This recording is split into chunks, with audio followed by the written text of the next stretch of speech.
Uriah, good to see you. What's up, bro? I know martial arts is all about the journey for you and this career and everything. So getting to fight a guy who, beat you very early on, what does that kind of mean to you and kind of this road and this path for you? Wait, say that again?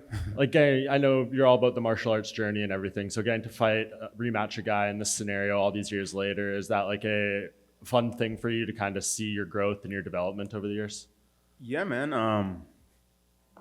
It's business. That's all it is. Listen, fighting is about whoever's left standing, nothing else. There was a moment in my past. He capitalized on it. He had a different route to get to where he is. He became world champ, had a few success. I had a separate route as well. I became the ultimate guy in the Ultimate Fighter. And, it's a story. And somehow we ended up right kind of where we need to be. So it's business. Is this something you thought would ever happen? In the back of my head, I knew, at some point I would, fight him. He's a name, I guess. Of course, when I got the word for it, I was like, he's kind of behind me, and I'm trying to look at the whole business aspect of going forward. There's guys that I want, because I like to fight people that bring the best out of me. And of course, that's never the case. It's like either, the staff's like, yeah, no, we ain't giving you that fight. And I was like, all right, and what do you got? Well, we got this guy. And I was like, oh, shit. So you got to make a statement when you go out there. So it's a hit and miss. I wanted Till for a while. I wanted to beat his ass, but you got to earn him, I guess, But it is what it is, man. He's what is he? He's my age, and, I'm not going to look at his last performance and just use that. I know his threat. He knows mine, and it's just an opportunity for both of us. When it got delayed last time, was this just kind of like, again, all good? Are you just used to the stuff by now? It probably just rolls right off your shoulder. Man, what a lot of people don't know is if I can even go back to last year, which to me, this is even more of a story. With the pandemic and everything, I was in Dallas for a while, just training because, Coach Safe was like, all right, I want you to stay out here, stay active. I lived in Vegas, so my house is in Vegas. I had to go to Dallas, and I'm paying over there in Vegas. I'm paying over here in Dallas. I remember at one point I had to dip into savings.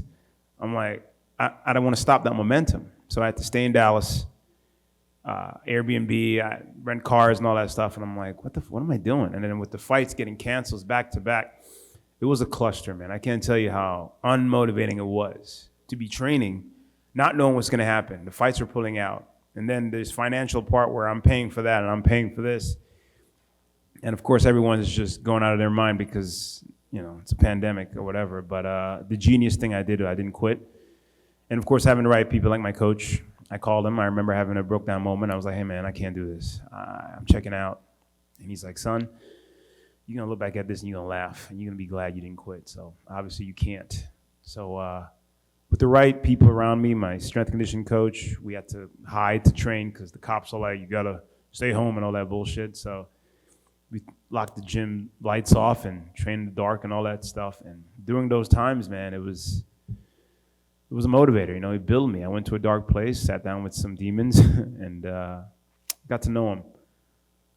But it's growing, man. And unfortunately, a lot of the media don't see that part. Which again, it's not for them to see. It kind of sucks that most of the media focus on what they need to see, which is the dramatic side of it, because it sells, and I get it. But every one of these fighters out here, man, they're fighting for something. I know I'm fighting for my life when I go out there. I'm one of the veterans. So what that means is there's a lot of up and comers coming in, a lot of new blood, and the vets, man, they better keep their shit together, or else it might be time. So, yeah, I'm fighting for my life when I go out there. He has a taste for it. He had a taste for the strap. I'm trying to get a taste too. That's what it's all about. We're lions in a room filled with lions, and we're all just chasing that gazelle. Right now, Izzy got that gazelle, and we're all chasing that motherfucker. That's it. It's business.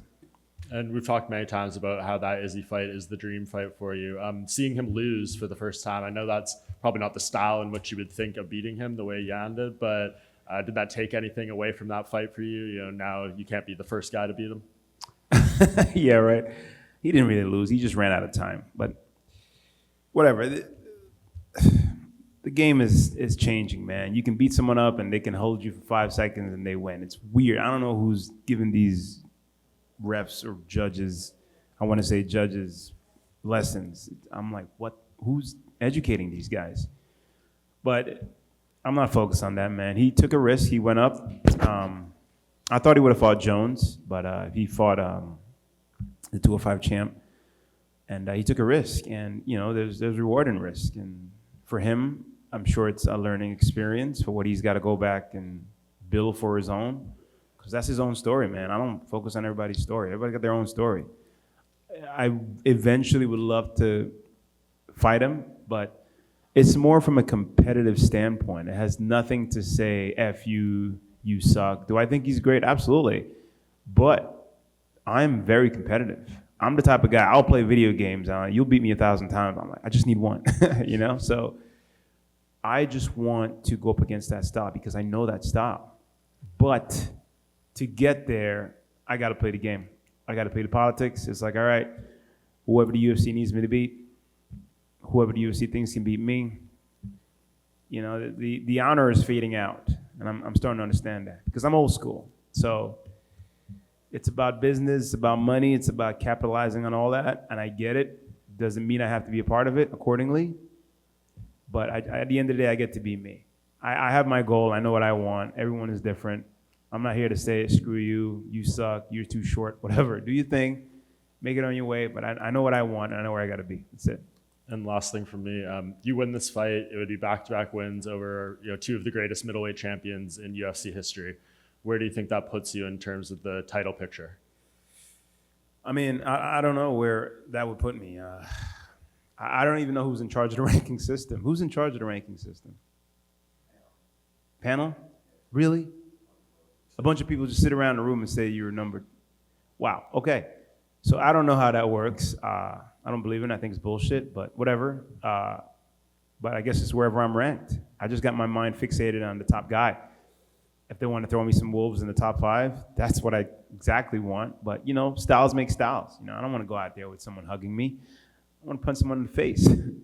But unfortunately, it's part of the game. And that's what makes it so interesting, because guys are coming out there with great jiu-jitsu skills, great kickboxing, and that's what I love about MMA. I retired from kickboxing to do this. I was undefeated, but I got bored because I'm very creative.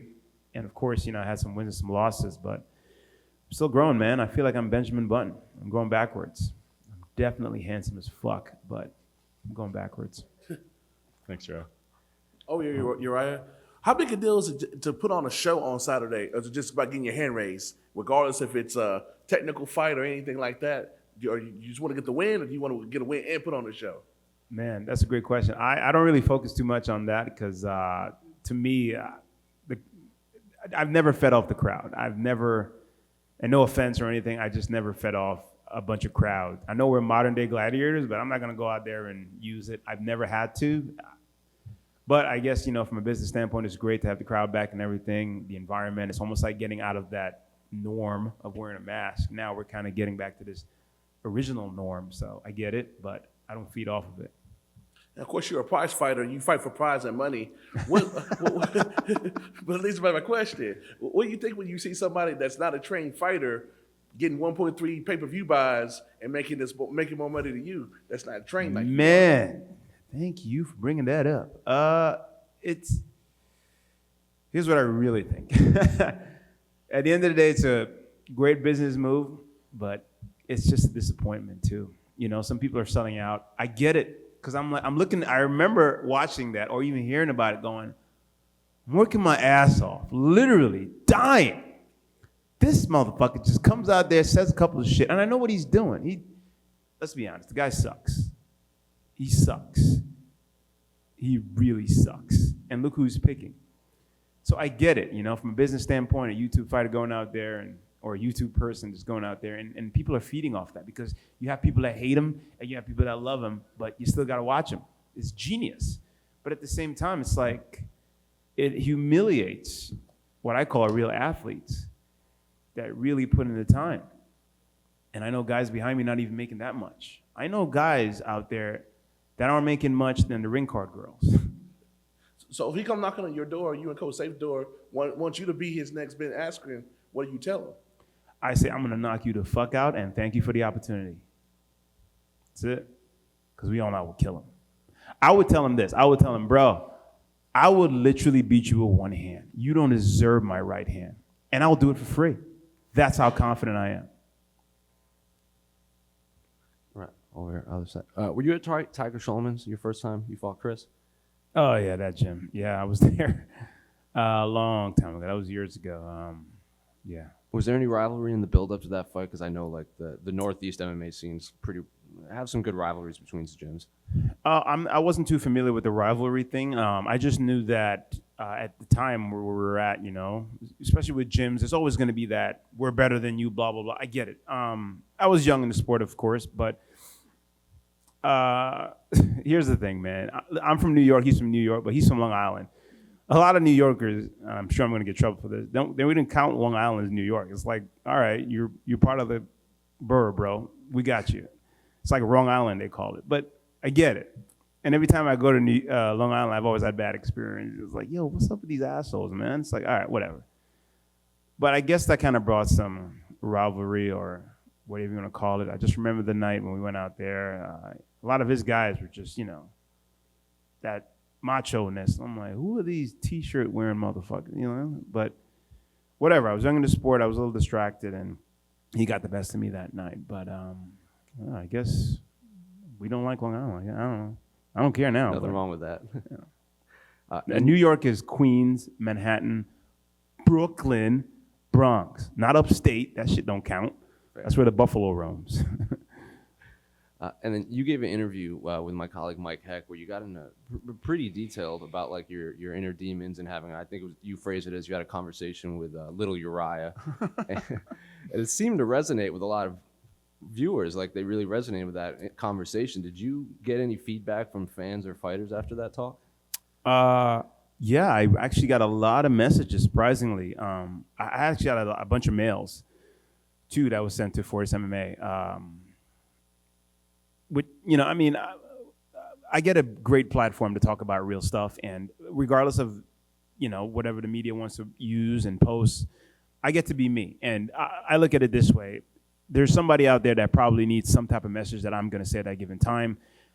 I think 2 or 3 fights ago, my sister almost committed suicide, and the build-up for that fight was probably one of the hardest things I ever went through because I grew up with my little sister, and she's not little, and I just remember my mom, you know, she kind of found her, and it was just a horrific experience, and this was like maybe a week before the fight, so I couldn't be there. I wanted to, and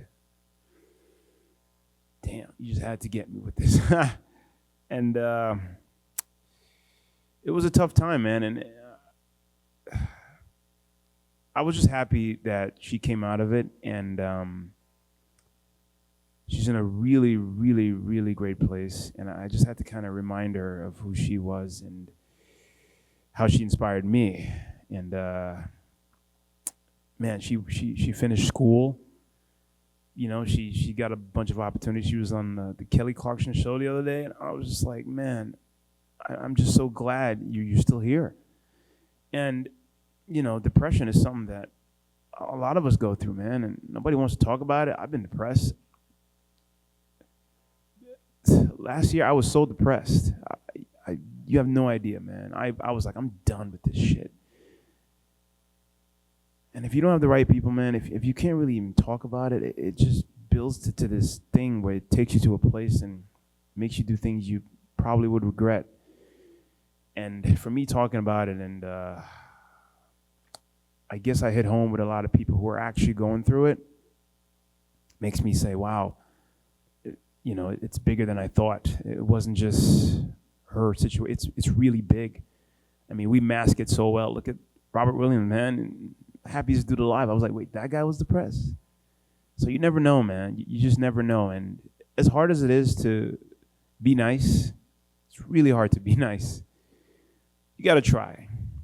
Because you might get up and go to Starbucks and that dude's just having a shit fit of getting your coffee. Like, what's wrong with this motherfucker? I don't know. Maybe he, you know, lost his home. And something has affected him for him to lash out that way. So It's important. It's hard, but it's a challenge I think a lot of people should try to do. Just try to be nice, which is to listen, to understand, and not listen to reply, because everyone just always got something to say. Just listen to understand. Everybody's different. Just try to understand. How about that? How about you just shut the fuck up and just listen to understand? We don't always have something to say, and that's the problem. Sorry, I went off a little bit. Got deep. You had also said that in the past you would respond to people on Twitter being like, "Send me location." You still doing that? I've toned it down a little bit on the whole send me location. DMX said a beautiful quote. I posted it. He's like, you got to expect people for who they are. Expect a snake to be a snake. Expect a snake to bite you. That's what a snake does. So expect these people to be who they are. Expect the media to be the media, whether it's good or bad, because any media is always going to be exposure. Expect, and if you expect it, then it shouldn't affect you. Obviously it will, because as human beings, we're sensitive, man. If I look at you and be like, man, what the fuck are you writing? This shit is trash. Like, why are you doing this? Yeah, it's going to cause a slight effect because you're putting your work into this. You don't want someone to tell you and look at your work that it's terrible. Hopefully it's like constructive criticism to build you. And another quote I read the other day too, is like when we were kids, babies, right? You're like, come on, you can walk, right? Come on, stand up, buddy, you got this. And the whole world is right behind you. Nobody doesn't have to know who you are, but you see a baby trying to get up. It's like, come on, you got this.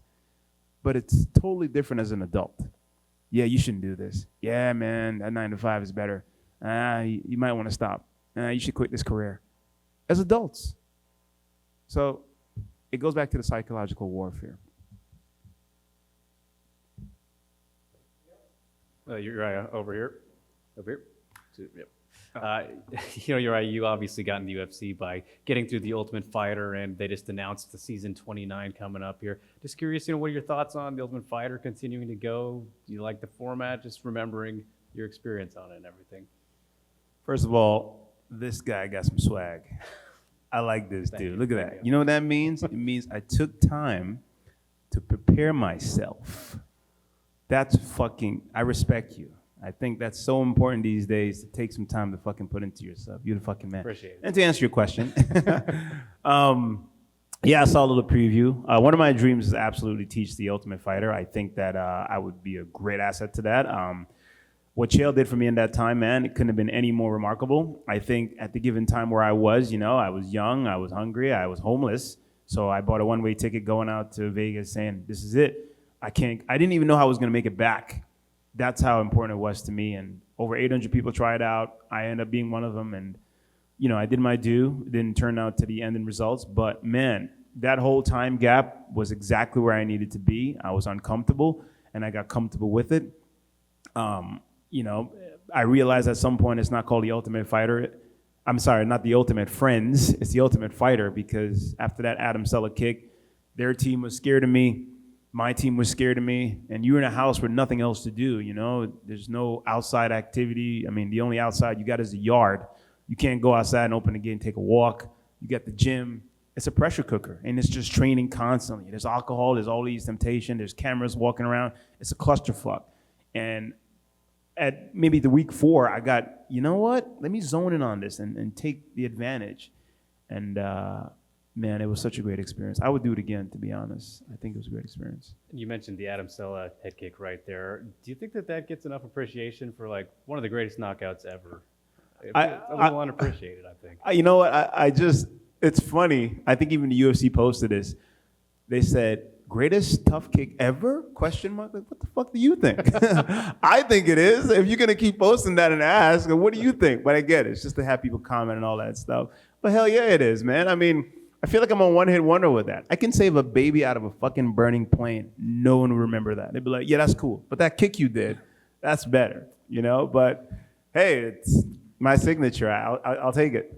Absolutely. Thanks, Uriah. Best of luck, man. Thank you. Hey, Uriah, what would you contribute most to your 3-fight win streak? Who did I beat? Bevon, right? Bevon Lewis. I forgot the last 3. Carlos, Antonio Carlos Jr., Bevon Lewis, and Anderson. So what would I contribute to it? Man, those 3 fights were different. I think the Bavon Lewis fight, I was in, I found my sister that week and she was all messed up. So, I was a little bit out of my head and I got in my head and fucking knocked him out. The Antonio Carlos Jr. fight, he was a friend of mine and it was weird. And I remember making a decision. We were in Sweden in some type of weird underground place. I'm not going to talk about that. But I made a decision with my coach and he was like, I think you should take this guy. And I was like, I'm like fighting my friends, but all right. And the thing is, I didn't know Antonio Carlos Jr. was a world champion. And I had no idea. If I had known, it probably would have fucked with me a little bit, but I didn't know. And, it made it a little easier because we knew each other, but it was just business. And, of course, we're all hugging and stuff. There was a moment we were hugging, like, a couple of days before the fights, and my coach was looking at me like, what the hell are you doing? Why are you hugging this guy every second? I'm like, oh, we're buddies. But Anderson was probably, just leading up to that fight, even the night before, I didn't even sleep. I was just like, this is actually happening. This is happening. I remember standing on my buddy's roof looking at this guy. Now I'm actually going to be in front of him.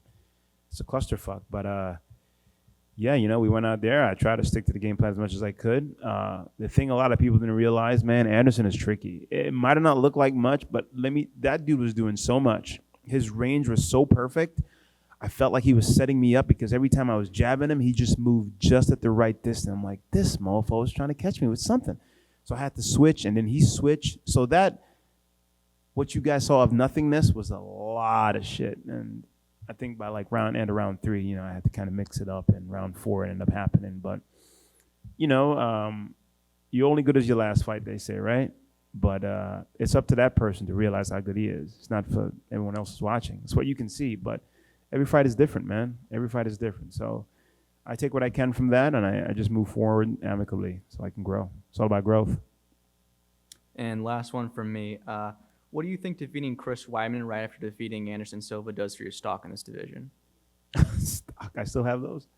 Stock? I never thought about the stock thing, but I think it's just, I fought him years ago. I guess it'll look good on my resume. I haven't thought that far ahead, to be honest. I just think that he's in my way to get to where I need to be. I was looking for someone else. They gave me him, so I had to switch my mindset. And, I went over him would, be a little more satisfying because he was the first guy to give me my scar. So, yeah.